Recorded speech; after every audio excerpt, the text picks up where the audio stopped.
the project organization. So we already had some impressions into the consulting organization. That means the organization structure of a consulting company, and we got to know the consulting process and what happens when a consulting company receives an order, like you did, for example, with your market entry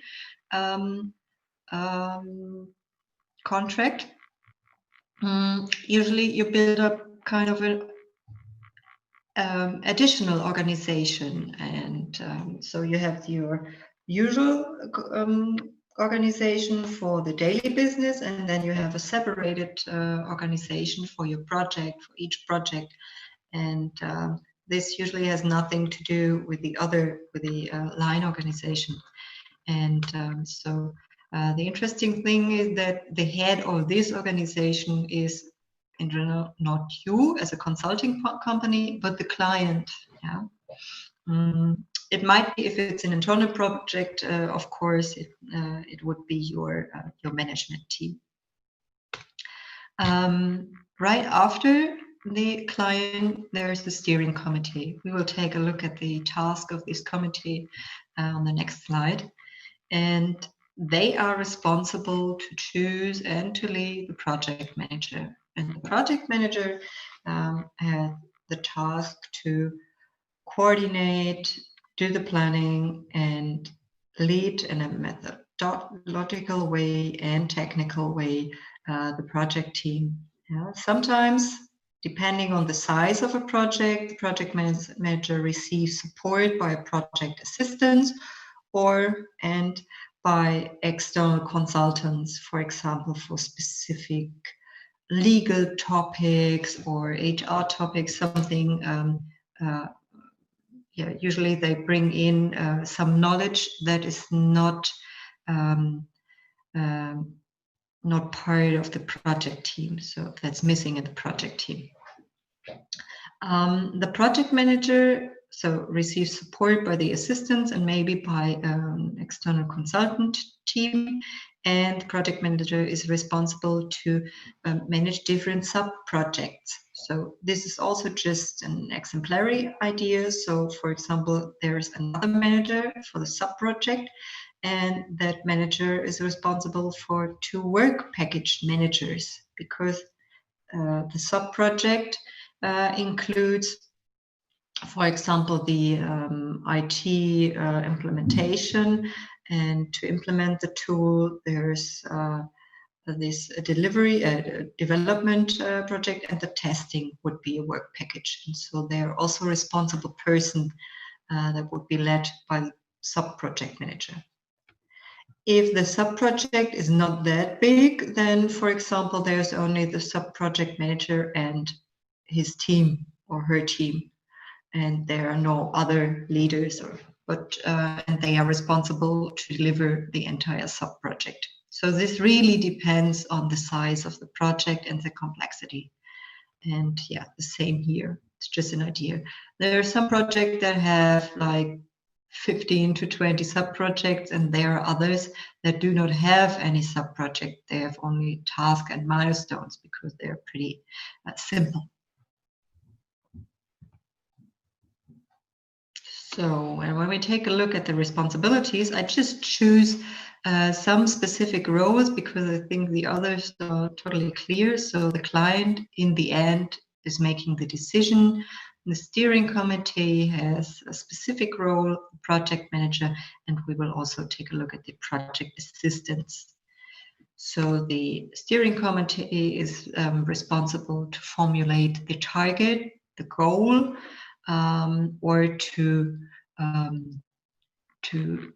formulate it in a more detailed way than the client did before. They are also responsible to choose the project manager. If we are talking about a consulting project, sometimes the consultant will receive a second project manager from the client side, so they will go together as one. And this internal project manager will be chosen by the steering committee of the client. This committee also is responsible to approve the project plan, the timeline, the costs, and so on. And they are responsible to support the project manager if it's about making decisions, responsibilities, and so on. Especially if the project manager is from the external, he needs more information about how processes and decision-making processes are running in the company.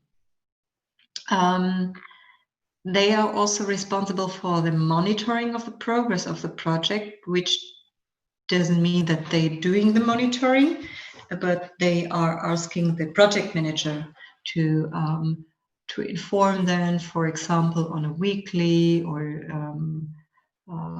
2 weeks based basis about the progress, about the risks, about delays, something. So usually they ask for it and they receive a management summary or management update. And the steering committee is then responsible to do the reporting up to the client. The project manager himself is not part of the steering committee, but sometimes in some projects, the project manager is doing the reporting instead of the steering committee as it's written here. So you see, it's not black and white. There are also many options to adapt or to do it in an individual way. These are just like the standard tasks. The project manager is responsible for the organization, the planning, coordination, and he's doing all the documentation. That means writing the reports for the steering committee and the management, documenting changes within the project organization and planning, and also about the results of, for example, the processes. As you already know, if you are responsible for a specific task, it doesn't mean that you have to do the delivery, that you on your own have to do the task yourself, but you are responsible that the task will be done in the required quality time. Yeah, so here you find the triangle again, and you are responsible as a project manager for the monitoring of all these aspects. And a very important aspect is, and which is in reality not always seen as the project manager's task, is the enablement of the project team. So the project team, so you remember the project is something unique and temporary, and it's something that happens additionally to the daily business. That means usually many of your people working in a project team or sub-project team, they have never been working in a project before, and they don't know anything about project planning. They have never seen a milestone plan, a Gantt chart, or they have never worked with Trello or other project management tools. And if you, as a project manager, want to work with specific methods, tools, and so on, then you are responsible to enable your project team, all your team members. And you have to keep that in mind. This is also something why the method of the project canvas, which you got to know in, I think, our third lesson,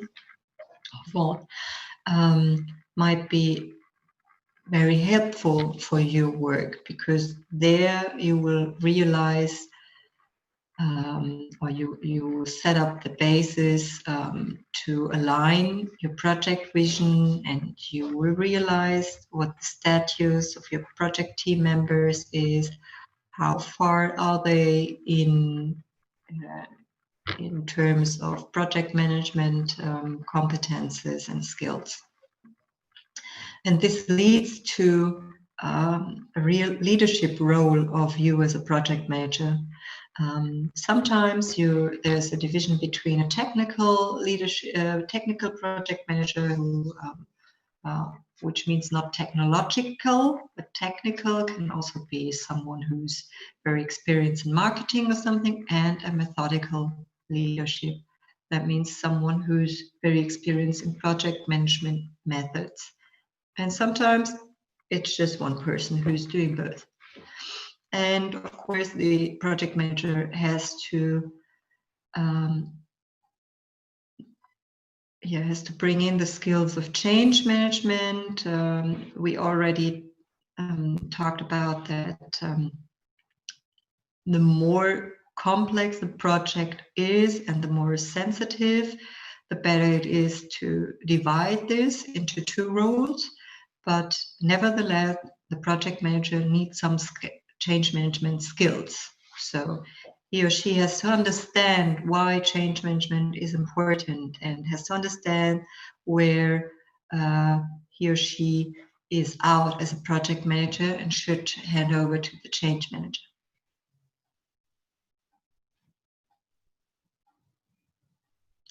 Okay, and then project assistance.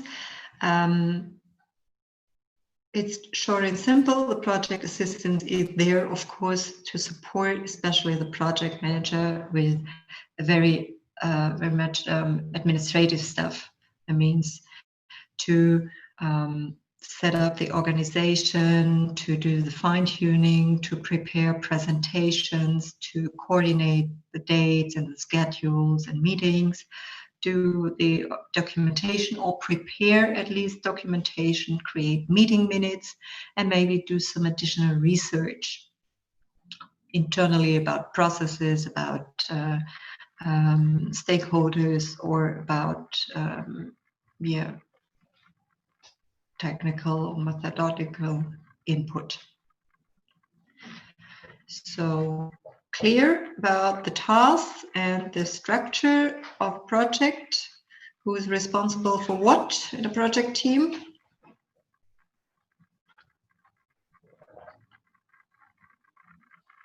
All clear?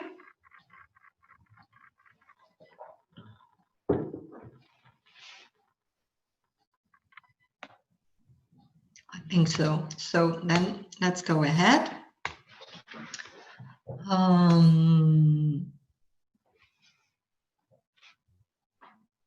We have 45 minutes. Yeah. So I don't know how much you know about different project management approaches. So I want to do just a brief dive into the waterfall and agile approach. And so the idea, so the classical project management approach is following the waterfall flow, let's say flow. So that means it starts with defining and collecting the requirements, doing the design of what should be the output of the project, doing kind of development or implementation. Here we are in a IT project, and maybe do some testing, and then to set up live, set the result in the end live. So what's the very difference between waterfall and agile progress and approach is that you have the big outcome at the end. That means you design something here and you deliver it in the end. And sometimes, you remember, it can take years. So let's imagine you should create a new software product, and 2 years later you come out with the result, and hopefully it meets the requirements you defined 2 years before. There's another approach which is called the agile approach, and this is also an example based on IT development here, but you can use it in every different kind of project. as well in other project types. The idea of an agile approach is that you have these outcomes on a short term. That means you are asking for requirements, you're creating a bigger vision, which should be the outcome in the end, but only a vision. You don't create the entire details of this goal.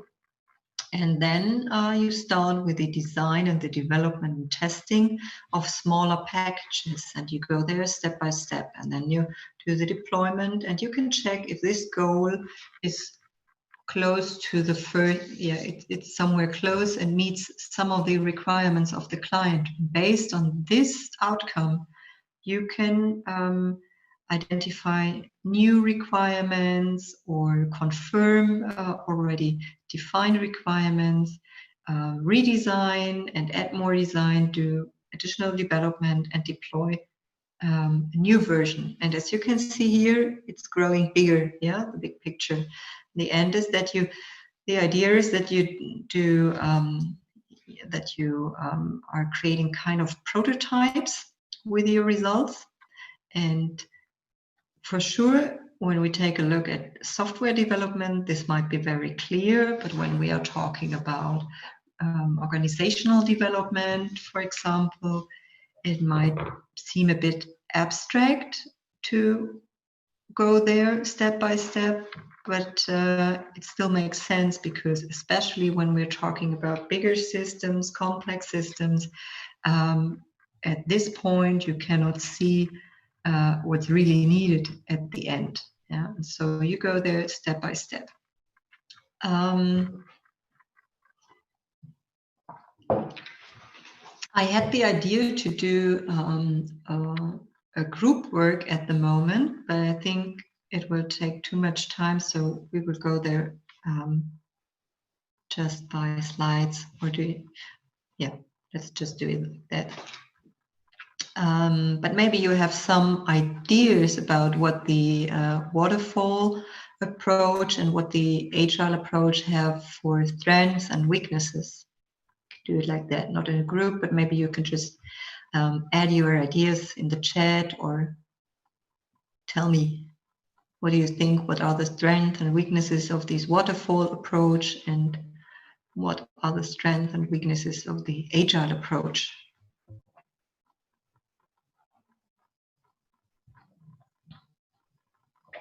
Any ideas?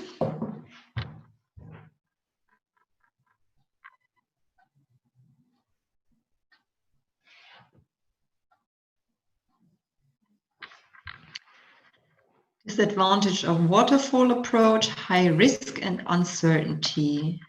High risk because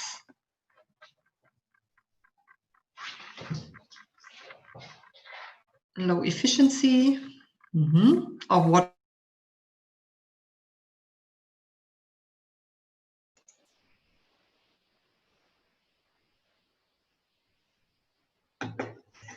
We don't have screen.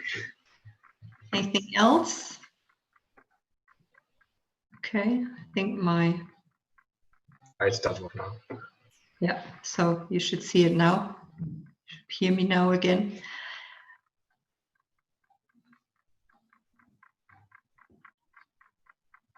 So what you already stated are very important aspects, why waterfall might not be always the right way, especially when we are talking about a situation that's full of uncertainty. Yeah, because you're doing a lot of planning, and in the end, you don't know what should come out at the end in 2 years, something.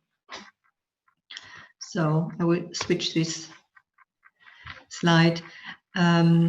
So yeah, you're doing a lot of, this is why probably you, Lee, added that it has low efficiency, because you're doing a lot of extensive planning and documentation, but without knowing if it leads to success. And the requirements might change on your way, like new wishes from the client and ideas arise. And the environment as well can change. Yeah, they can, for example,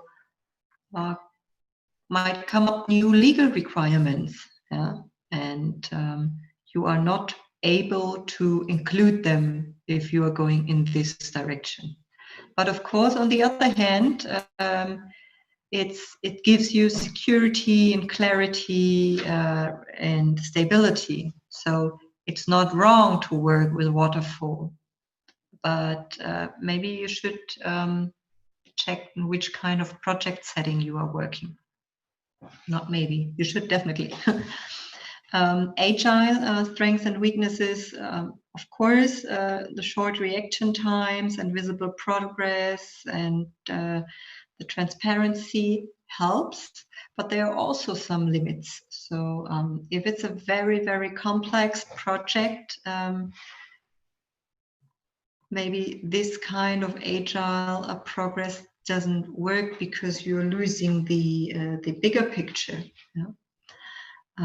Or, for example, usually agile teams, especially Scrum teams, do have a different kind of organization, and they are not set up in such a hierarchical way. And so maybe you have a lack of decision-making skills. And because not everybody's seeing the bigger picture, you are not able to make decisions. What's pretty critical is the communication skill. They are fundamental to this kind of project approach, project management approach. And so you have to, again, enable the people that are working in an agile project to work like that, because you need different skills than in the waterfall project. I brought you, so we will just skip this page or go through it very quickly. So one idea might be to create a hybrid PM approach between traditional project management approach and tools and an agile approach. So maybe the truth is in the middle somewhere, depending on the kind of the project and the specific environment. I wanted to show you the Stacy matrix. Maybe go there. Yeah, before we check different tools. Maybe you've seen the Stacy matrix. It's just one version of the Stacy matrix, and the idea is to identify in which kind of situation am I with my project. Is it simple? That means the requirements are very clear. I know what the client wants, yeah, and I also know how we can get there. Technology doesn't only mean technology in an IT manner. It can also be the method. Is this everything? Everything is totally clear, then we are in the simple area. But it might be a bit more complicated, that some requirements are not clear and cannot be defined at that moment, or the technology is unknown. Then we are in this complicated area, maybe need another approach. This complex area is when things happen and they influence our project, or things might happen that have an influence on our project, which we cannot see. We are not able to see what will happen and how different risks, for example, will work together. So this is very important. Complicated is not easy, but we can assume what will happen in the future if we think about it. In a complex situation, it's not possible to see what's the outcome. Instead of anarchy, I would say in this last area, where nothing is clear and no requirements are set, then we are in a chaotic situation. And you will see in the simple area, we are going to take my laser pointer again. Oh, sorry. When we are very certain and the requirements are totally clear, then we are talking about operational service or daily business. And the next level, we are talking about continuous improvement. We don't need a project to be set up to handle this situation. We don't need a project plan. We can just change the process in an easy manner, or adapt the configuration in a software tool. Just, yeah, for example, instead of a daily rate, you also need an hourly rate in your software program, and then you can just add it as part of the continuous improvement. You don't need a project to be set up. Of course, maybe you should analyze a situation if it has an impact, and if you then realize, oh, there might be some requirements I have to verify, then that might lead to a project. Lean management is from the simple to the complicated. And when we are talking about a complicated situation, especially when the requirements are not clear, but the technology is clear, then we can work with the waterfall solution. Sometimes there are some models or versions of the Stacey matrix that recommend the Scrum technology, the Scrum method already, when we are here in a complicated situation where the requirements are clear but the technology is not. So you will find different versions. It's just one idea. But mostly they are clear that waterfall approach work in a complicated situation, but not in a complex situation anymore. And there you can use Kanban or Scrum because you need these short-term sprints with prototyping, adaptation, redesign, testing, so on. When we get in the higher complex situation, then we can also think about the method called design thinking. And when we are in this chaotic situation, like we are and we were and we are still with Corona, we have to talk about effectuation. That means just doing things, trying things out. There's almost no planning. You're just doing and reacting, and then you are doing evaluation. So it's the reverse. In Scrum, you are doing, or in Waterfall, you're doing a long-term planning, development, and then testing. In Scrum, you're doing a short-term planning, development, and testing, while effectuation means deployment, evaluation, adaptation, evaluation, adaptation. That means, so there's no planning anymore possible. And this Stacey matrix, or this is a version of the Stacey matrix, might help you to find the right project management method. Switch back to that. So let's have a final view on different methods and tools. I will not do a deep dive. I will hand you over some exemplary pictures of Scrum and a Gantt chart with this presentation. What's important, if you see all these methods and tools, if you do some research about project management tools and methods, you will realize that there's not a list of project management tools, because some of these tools are more an approach or an idea, and others give you real guidelines how to do it. So this is the idea. There are some themes, principles, processes, standards. So for example, the principle might be Prince2, which is more waterfall based, or it might be an agile principle. And then you can, if you are following an agile principle, you can use the methods, Scrum or Kanban or extreme programming, whatever.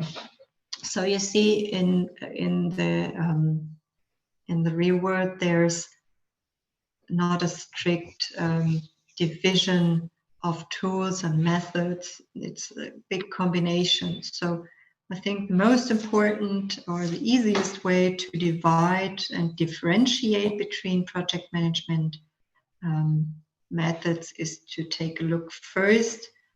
What's the approach? Is it more classic on a waterfall basis, or is it more agile? And then you can see what kind of tools help us. It can also be that you have this combination between waterfall and Scrum that you do. I've seen waterfall Scrum. Yeah, I think I've seen that word. So what you should do is to define, where is the slide? Sorry.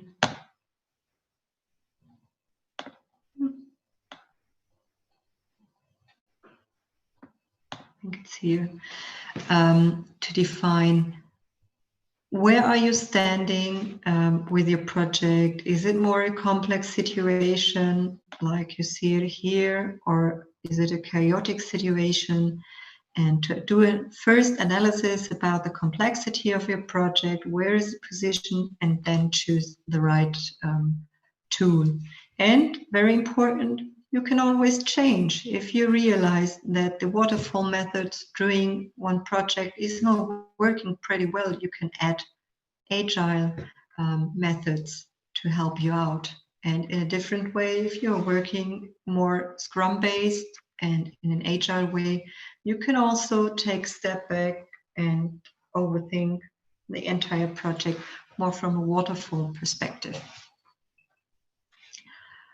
Okay, so I'm sorry I'm over time today, so I will not go through these charts with you here, but I will send them to you. These are just exemplary pictures of how a Gantt chart, project plan, a Scrum sprint plan, or Kanban boards can look like. You already know these from your Trello board. And yeah, probably it will make you happy. This is the last time I ask you to repeat the content to prepare the repetition. This time I will ask you all, you can share these slides. I will ask you all to do a repetition of chapter number 5. That means from tools and methods through the entire project management. Just give us a brief update. And yeah, the task is for all of you, and you can divide it that everybody will have 1 or 2 slides to talk about. Next time we will talk about process management and other tools, and yeah, so just check the Outlook. So again, repetition, we will have 45-minute session next Monday. And please, if you have any questions regarding your project report, the submission date is the 17th. Please just put it into Slack and we can talk about that on Monday. And yeah, until June the 18th, you can prepare your questions regarding the presentation and handout. We will talk about that then on Thursday. The repetition, as already mentioned, will be done by all of you, and it's not about process analysis, only project management.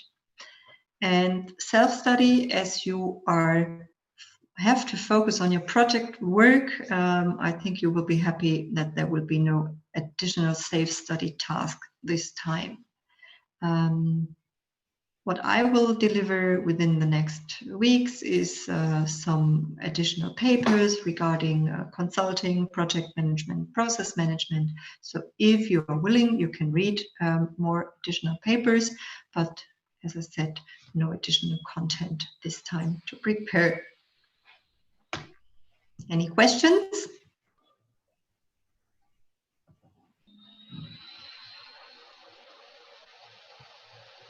So the next time we will meet in Monday. Okay. Yeah, Monday at 12:30 and 18:30 in China, and we will have 45 minutes, so it's just one lesson to talk about the project work and especially your project report.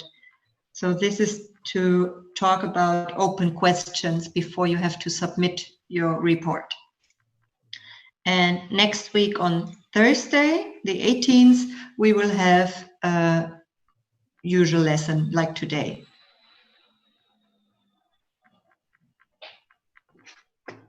Clear. Okay. Thanks. Thank you too for your time.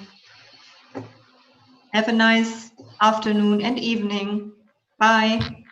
Bye.